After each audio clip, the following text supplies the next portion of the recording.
안녕하세요. 고막 여친입니다. 오늘은 제가 중고등학교 시절에 읽었었던 한국 문학 단편집을 읽어 드릴 건데요. 그 중에 황순원 작가님의 소나기를 들려드리도록 하겠습니다.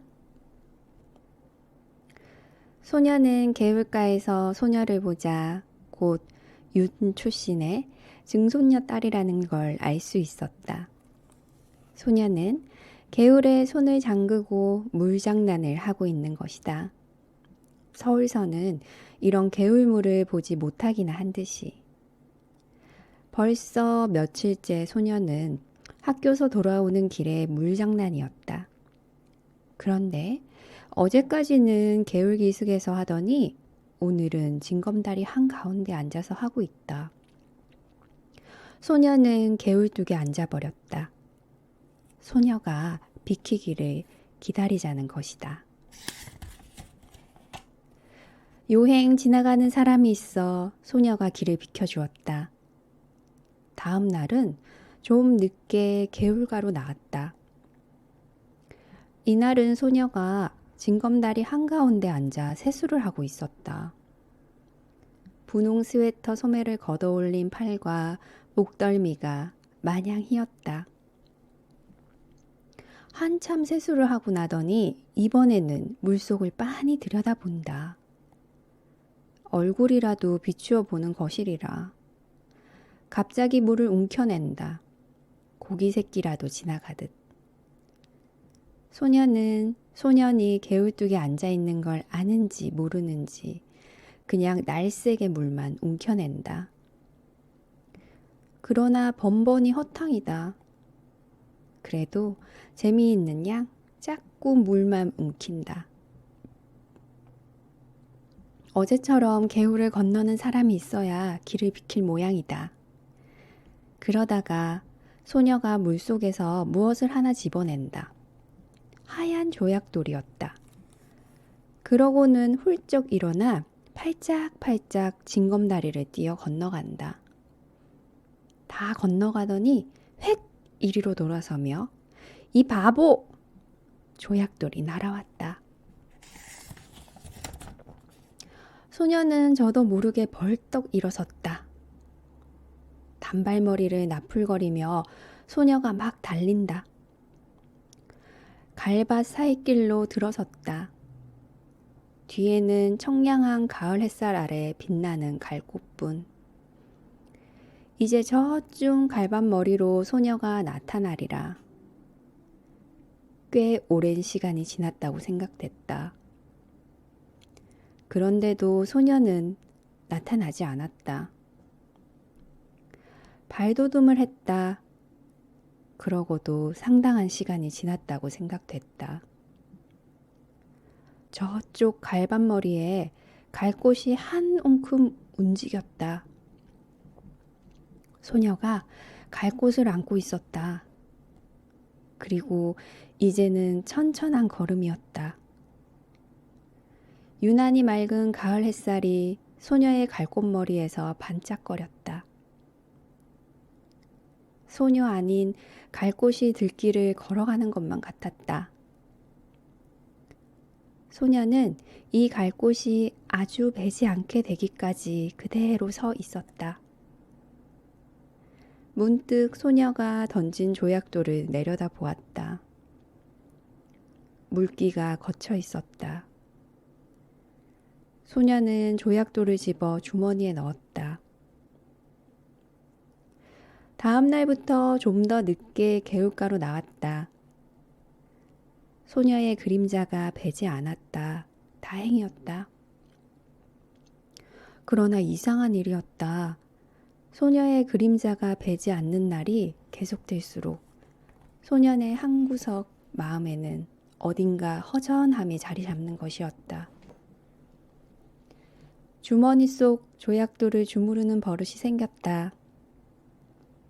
그러한 어떤 날 소녀는 전에 소녀가 앉아 물장난을 하던 징검다리 한가운데에 앉아보았다. 물속에 손을 잠갔다. 세수를 하였다. 물속을 들여다보았다. 검게 탄 얼굴이 그대로 빛이었다. 싫었다. 소녀는 두 손으로 물속의 얼굴을 움키었다. 몇 번이고 움키었다.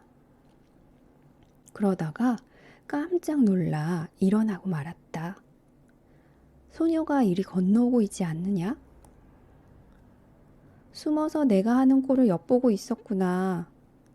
소녀는 달리기 시작했다. 디딤돌을 헛짚었다. 한 발이 물속에 빠졌다. 더 달렸다. 몸을 가릴 데가 있어줬으면 좋겠다. 이쪽 길에도 갈밭도 없다. 메밀밭이다. 전에 없이 메밀꽃내가 찌릿하니 코를 찌른다고 생각되었다.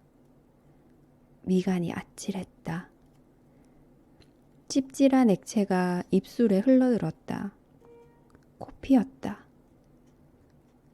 소녀는 한 손으로 코피를 훔쳐내면서 그냥 달렸다. 어디선가 바보, 바보 하는 소리가 자꾸만 뒤따라오는 것만 같았다. 토요일이었다. 개울가에 이르니 며칠째 보이지 않던 소녀가 건너편가에 앉아 물장난을 하고 있었다. 모르는 채 징검다리를 건너기 시작했다. 얼마 전에 소녀 앞에서 한번 실수를 했을 뿐 여태 큰 길 가듯이 건너던 징검다리를 오늘은 조심스럽게 건넌다. 예! 못 들은 채 했다. 툭 위로 올라섰다. 예! 이게 무슨 조개지? 자기도 모르게 돌아섰다. 소녀의 맑고 검은 눈과 마주쳤다. 얼른 소녀의 손바닥으로 눈을 떨구었다. 비단조개. 이름도 참 곱다. 갈림길에 왔다. 여기서 소녀는 아랫대로 한 3마장쯤, 소녀는 우대로 한 10리 가까이 길을 가야 한다. 소녀가 걸음을 멈추며 너 저 산 너머에 가본 일 있니? 벌끝을 가리켰다. 없다? 우리 가보지 않을래? 시골 오니까 혼자서 심심해 못 견디겠다. 저래봬도 멀다. 멀면 얼마나 멀겠니? 서울 있을 땐 사뭇 먼 데까지 소풍 갔었다. 소녀의 눈이 금세 바보 바보 할 것만 같았다. 논사이길로 들어섰다. 별 갈거지하는 곁을 지나갔다. 허수아비가 서 있었다. 소년이 새끼줄을 흔들었다.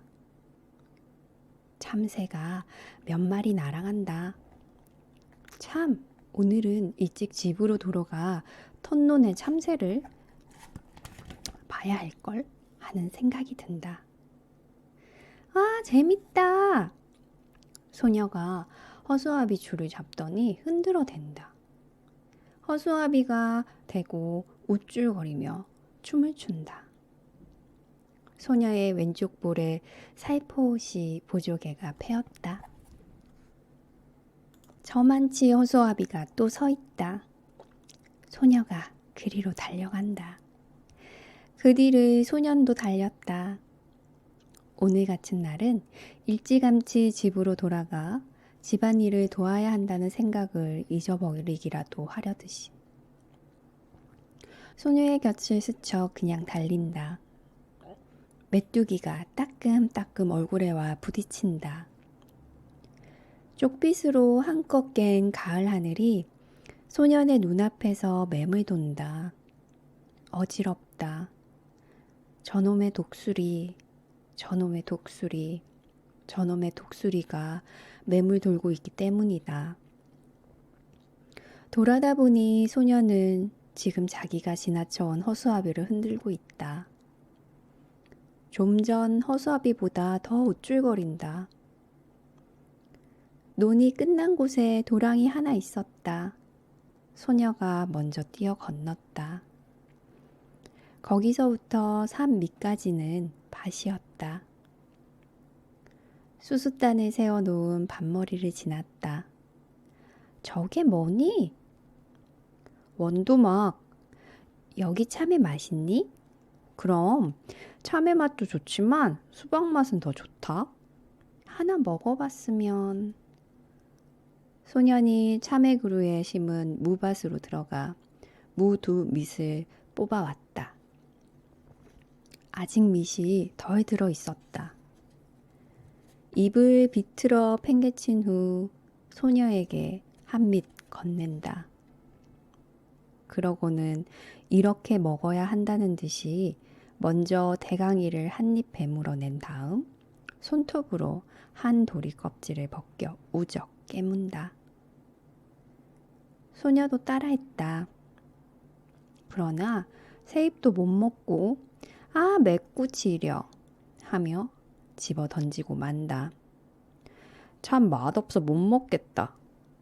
소년이 더 멀리 팽개쳐 버렸다. 산이 가까워졌다. 단풍잎이 눈에 따가웠다. 소녀가 산을 향해 달려갔다. 이번엔 소년이 뒤따라 달리지 않았다. 그러고도 곧 소녀보다 더 많은 꽃이 꺾었다. 이게 들국화, 이게 쌀이꽃, 이게 도라지꽃. 도라지꽃이 이렇게 예쁜 줄을 몰랐네. 난 보랏빛이 좋아. 근데 이 양상같이 생긴 노란 꽃이 뭐지? 마타리꽃. 소녀는 마타리꽃을 양산 받듯이 해보았다. 약간 상기된 얼굴에 살포시 보조개가 떠올리며 다시 소녀는 꽃 한 옷만큼을 꺾어왔다. 싱싱한 꽃가지만 골라 소녀에게 건넨다. 그러나 소녀는 하나도 버리지 마. 산마룻개로 올라갔다. 맞은편 골짜기에 오손도손 초가집이 몇 모여 있었다. 누가 말한 것도 아닌데 바위에 나란히 걸터 앉았다. 유달리 주위가 조용해진 것 같았다. 따가운 가을 햇살만이 말라가는 풀냄새를 퍼뜨리고 있었다. 저건 또 무슨 꽃이지? 적잖이 비탈진 곳에 칡덩굴이 엉키어 끝물꽃을 달고 있었다. 꼭 등꽃 같네. 서울 우리 학교에 큰 등나무가 있었단다. 저 꽃을 보니까 등나무 밑에서 놀던 동무들 생각이 난다. 소녀가 조용히 일어나 비탈진 곳으로 간다. 꽃송이가 달린 줄기를 잡고 끊기 시작한다. 좀처럼 끊어지지 않는다. 안간힘을 쓰다가 그만 미끄러지고 만다.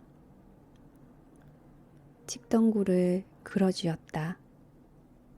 소년이 놀라 달려갔다. 소녀가 손을 내밀었다. 손을 잡아 이끌어 올리며 소녀는 제가 꺾어다 줄 것을 잘못했다고 뉘우친다. 소녀의 오른쪽 무릎에 핏방울이 내맺혔다. 소녀는 저도 모르게 생채기에 입술을 가져다 대고 빨기 시작했다. 그러다가 무슨 생각을 했는지 획 일어나 저쪽으로 달려간다. 좀 만에 숨이 차 돌아온 소녀는 이걸 바르면 낫는다. 송진을 생채기에다 문질러 바르고는 그 다름으로 칡덩굴이 있는 데로 내려가 꽃 달린 줄기를 이빨로 끊어 가지고 올라온다. 그러고는 저기 송아지가 있다. 그리 와보자. 누런 송아지였다. 아직 꽃dur에도 깨지 않았다. 소년이 고삐를 바투 잡아쥐고 등을 긁어주는 척 후딱 올라탔다. 송아지가 껑충거리며 돌아간다. 소녀의 흰 얼굴이, 분홍 스웨터가, 남색 스커트가 안고 있는 꽃과 함께 뒤범벅이 된다. 모두가 하나의 큰 꽃묶음 같다. 어지럽다. 그러나 내리지 않으리라. 자랑스러웠다. 이것만은 소녀가 흉내내지 못할 자기 혼자만이 할 수 있는 일인 것이다. 너희에서 뭣들 하느냐? 농부 하나가 억새풀 사이로 올라왔다. 송아지 등에서 뛰어내렸다. 어린 송아지를 타서 허리가 상하면 어쩌느냐고 꾸지람을 들을 것만 같았다. 그런데 나룻이 긴 농부는 소녀 편을 한번 훑어보고는 그저 송아지 고삐를 풀어내면서 어서들 집으로 가거라. 소나기가 올라. 참, 먹장구름 한 장이 머리 위에 와 있었다. 갑자기 사면이 소란스러워진 것 같다. 바람이 우수수 소리를 내며 지나간다. 삽시간에 주위가 보랏빛으로 변했다. 산을 내려오는데 떡갈나무 잎에서 빗방울 듣는 소리가 난다. 굵은 빗방울이었다. 목덜미가 선듯선듯했다. 그러자 대번의 눈앞을 가로막는 빗줄기. 비안개 속에 원두막이 보였다. 그리로 가 비를 그을 수밖에. 그러나 원두막은 기둥이 기울고 지붕도 갈래갈래 찢어져 있었다. 그런대로 비가 덜 새는 곳을 가려 소녀를 들어서게 했다. 소녀의 입술이 파랗게 질려 있었다. 어깨를 자꾸 떨었다. 무명 겹저고리를 벗어 소녀의 어깨를 싸주었다. 소녀는 비에 젖은 눈을 들어 한 번 쳐다보았을 뿐. 소년이 하는 대로 잠자코 있었다. 그러면서 안고 온 꽃묶음 속에서 가지가 꺾이고 꽃이 일그러진 송이를 골라 발 밑에 버린다. 소녀가 들어선 곳도 비가 새기 시작했다. 더 거기서 비를 그을 수 없었다. 밖을 내다보던 소년이 무엇을 생각했는지 수수밭 쪽으로 달려간다. 세워놓은 수숫단 속을 비집어 보더니 옆에 수숫단을 날라 다 덧세운다. 다시 속을 비집어 본다. 그러고는 소녀 쪽을 향해 손짓을 한다. 수숫단 속은 비는 안 새었다. 그저 어둡고 좁은 게 안 됐다. 앞에 나앉은 소녀는 그냥 비를 맞아야만 했다. 그런 소년의 어깨에서 김이 올랐다. 소녀가 속삭이듯이 이리 들어와 앉으라고 했다. 괜찮다고 했다. 소녀가 다시 들어와 앉으라고 했다. 할 수 없이 뒷걸음질 쳤다. 그 바람에 소녀가 안고 있는 꽃묶음이 우그러들었다. 그러나 소녀는 상관없다고 생각했다. 비에 젖은 소년의 몸냄새가 확 코에 끼얹어졌다. 하지만 고개를 돌리지 않았다. 도리어 소년의 몸 기운으로 해서 떨리던 몸이 저기 누그러지는 느낌이었다. 소란하던 수수잎 소리가 뚝 그쳤다. 밖이 멀게졌다. 수숫단 속을 벗어나왔다. 멀지 않은 앞쪽에 햇빛이 눈부시게 내리붙고 있었다. 도랑 있는 곳까지 와보니 엄청나게 물이 불어 있었다. 빛마저 제법 붉은 흙탕물이었다. 뛰어 건널 수가 없었다. 소년이 등을 돌려댔다. 소녀가 순순히 엎이었다. 걷어올린 소년의 잠방이까지 물이 올라왔다. 소년은 어머나 소리를 지르며 소년의 목을 끌어안았다. 개울가에 다다르기 전에 가을 하늘은 언제 그랬는가 싶게 구름 한 점 없이 쪽빛으로 개어 있었다. 그 다음 날은 소녀의 모양이 배지 않았다. 다음 날도 매일같이 개울가로 달려와 봐도 배지 않았다. 학교에서 쉬는 시간에 운동장을 살피기도 했다. 남몰래 5학년 여자반에 엿보기도 했다. 그러나 배지 않았다. 그날도 소녀는 주머니 속 흰 조약돌만 만지작거리며 개울가로 나왔다. 그랬더니 이쪽 개울뚝에 소녀가 앉아 있는 게 아닌가. 소녀는 가슴부터 두근거렸다. 그동안 알았다. 알아보게 소녀의 얼굴이 해이스케져 있었다. 그날 소나기 맞은 것 때문에? 소녀가 가만히 고개를 끄덕였다. 인제 다 낫냐? 아직도. 그럼 누워 있어야지. 너무 갑갑해서 나왔다. 그날 참 재밌었어. 근데 그날 어디서 이런 물이 들었는지 잘 지지가 않는다. 소녀가 분홍 스웨터 앞자락을 내려다본다. 거기에 검붉은 진흙물 같은 게 들어있었다. 소녀가 가만히 보조개를 떠올리며 이게 무슨 물 같니?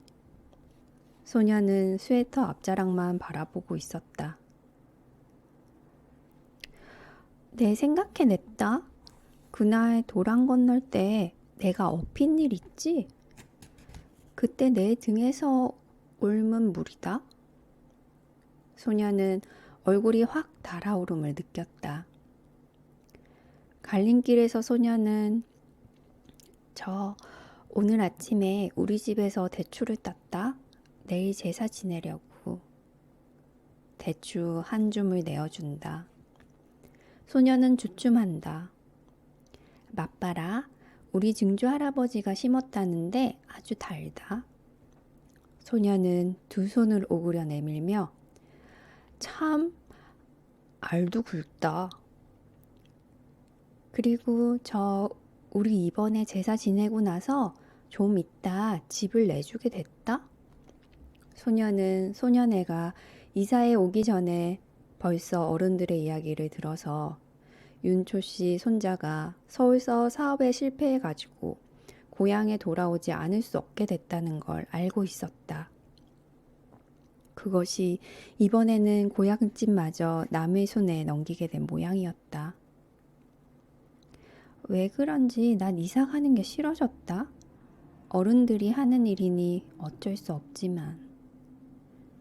전에 없이 소녀의 까만 눈에 쓸쓸한 빛이 떠돌았다. 소녀와 헤어져 돌아오는 길에 소녀는 혼자 속으로 소녀가 이사를 간다는 말을 수없이 되뇌어 보았다. 무어 그리 안타까울 것도 서러울 것도 없었다. 그렇건만 소녀는 지금 자기가 씻고 있는 대추 아래 단맛을 모르고 있었다. 이날 밤 소녀는 몰래 덕세 할아버지네 호두밭으로 갔다. 낮에 봐두었던 나무로 올라갔다. 그리고 봐두었던 가지를 향해 작대기를 내리쳤다. 호두송이 떨어지는 소리가 별나게 크게 들렸다. 가슴이 선뜻했다.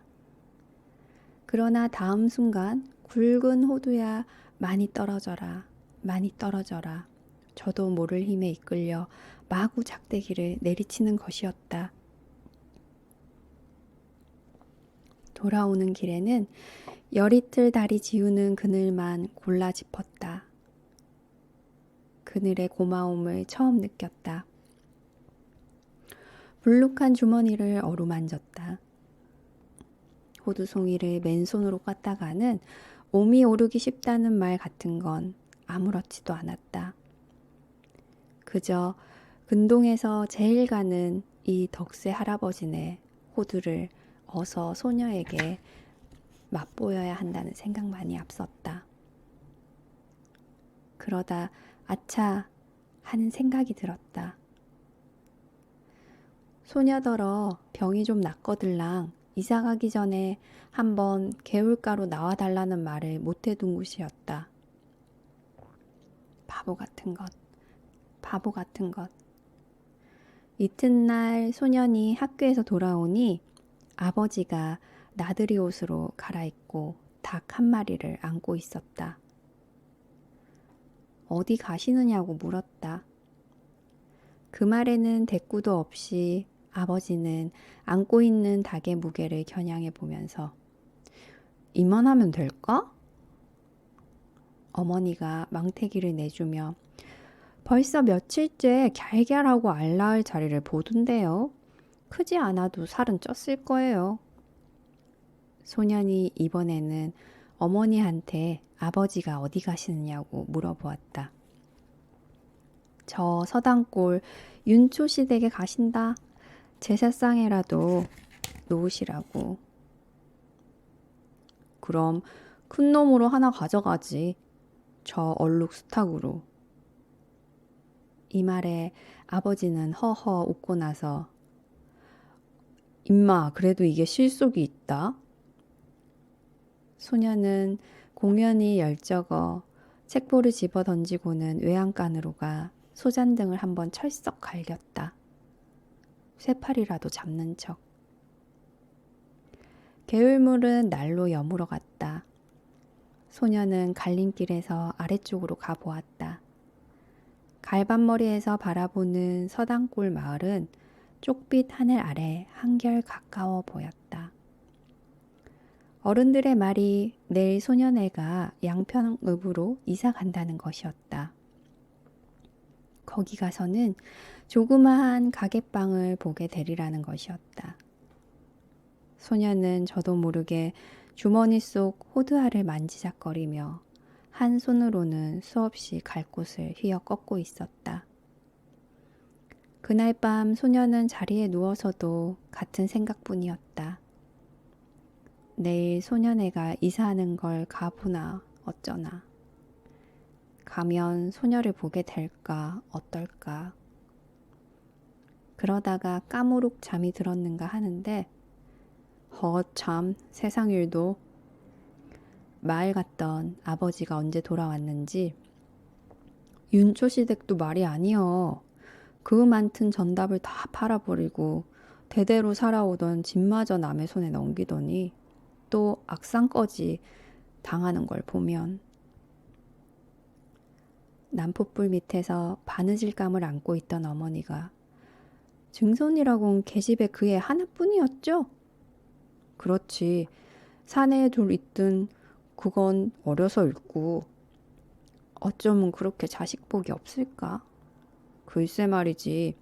이번에는 꽤 여러 날 앓은 걸 약도 변변히 못 써봤다던군. 지금 같아서는 윤초씨네도 대가 끊긴 셈이지. 그런데 참 이번 기집애는 어린 것이 여간 장망스럽지가 않아 글쎄. 죽기 전에 이런 말을 했다지 않아? 자기가 죽거든 자기 입은 옷을 꼭 그대로 입혀서 묻어달라고.